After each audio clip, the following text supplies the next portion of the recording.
సభకు నమస్కారం.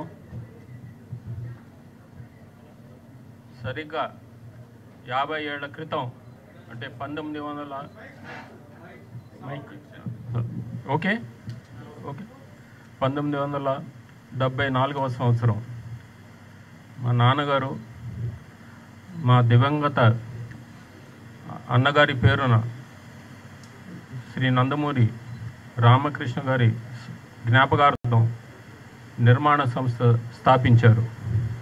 అదే రామకృష్ణ సినీ స్టూడియోస్.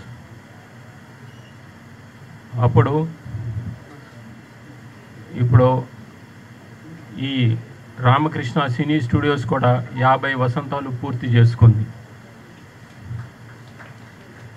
అది ఎవరికి మీ అందరికీ గుర్తు చేస్తున్నాను. అలాగే ఆయనతో పాటు ఒక యువ హీరోని పరిచయం చేయటం జరిగింది. అదే మా తమ్ముడు నందమూరి బాలకృష్ణ గారిని. ఇప్పటికీ 50 సంవత్సరాలు పూర్తయింది. ఆయన ఎన్నో వైవిధ్యమైన పాత్రలు చేశారు, ఎన్నో వైవిధ్యమైన సినిమాలు చేశారు. అటు జానపదం కానివ్వండి, మైథలాజికల్ కానివ్వండి, పౌరాణికం కానివ్వండి, లేకపోతే సాంఘికం కానివ్వండి, ఎన్నో వైవిధ్యమైన పాత్రలు వేశారు ఆయన. మా నాన్నగారికి నిజమైన వారసుడు, నటన వారసుడు అని నిరూపించుకున్నాడు.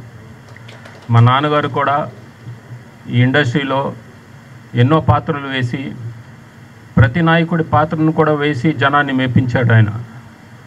వయసుకు మించిన పాత్రలు కానివ్వండి, ఎన్నో వైవిధ్యమైన పాత్రలు. అలాగే మా తమ్ముడు బాలకృష్ణ కూడా అదే దారిలో ఆయన నటవారసుడిగా, ఇప్పుడు ఆయన వేసిన పాత్రలు ఆయన ఒక్కడు తప్పితే వేరే నటుడు ఎవరు వేయలేరు. అంటే ఈ సాంఘికంలో కానివ్వండి, జానపదం, పౌరాణికం, ఎన్నో పాత్రలు వేశాడు ఆయన. నిరూపించుకున్నారు. ఆయనే సాటని నిరూపించుకున్నారు. అలాగే రాజకీయంలో కానివ్వండి, మా నాన్నగారికి వారసుడిగా కూడా నిరూపించుకున్నారు. ఆయన హిందూపూర్లో హ్యాట్రిక్ విజయం సాధించారు. మా నాన్నగారు ప్రాతినిధ్యం వహించిన హిందూపూర్, మా అన్నగారు నందమూరి హరికృష్ణ గారు కూడా ప్రాతినిధ్యం వహించారు. ఇక మీకు అది సినిమా డైలాగ్గా చెప్పాలంటే, హిందూపూర్ గడ్డ, నందమూరి అడ్డ అంటారు. అది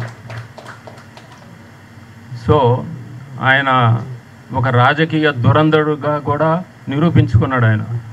ఆయన సత్తా ఏంటో చాటారు.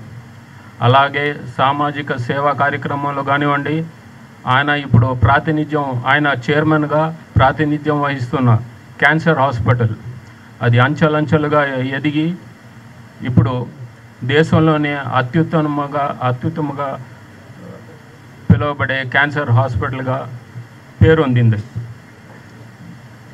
ఆయన ఎన్నో సేవలు, సామాజిక సేవలు చేస్తున్నారు. సో ఇంకా ఎన్నో చెప్పాలి ఆయన గురించి. బట్ ఇది పరిచయ వేదిక అంటే తెలుగులో చెప్తున్నాను. అదే మీ ఆంగ్లంలో అయితే ఇది కర్టెన్ రైజరు, టీజరు, లేకపోతే ట్రైలరు. సో అన్నీ ఇప్పుడే చెప్తే అది కాదు. సో ఎలాగైనా ఈ సినిమా ఇండస్ట్రీ ఆయన్ని ఘనంగా సత్కరించాలని పూనుకుంది. అది ఈ మంత్ ఎండ్ సెప్టెంబర్ 1 నాడు చేస్తున్నారు. సో ఆ విషయాలన్నీ ఆనాడు తెలియజేస్తాను. ఇప్పుడే చెప్తే థ్రిల్ ఉండదు. అది సో ఇంకా మిగతా విషయాలు, ఆ కార్యక్రమాలకి సంబంధించిన విషయాలు చెప్పడానికి కమిటీ సభ్యులు ఉన్నారు. వారందరికీ ఇది థ్యాంక్స్. జై ఎన్టీఆర్, జై హింద్.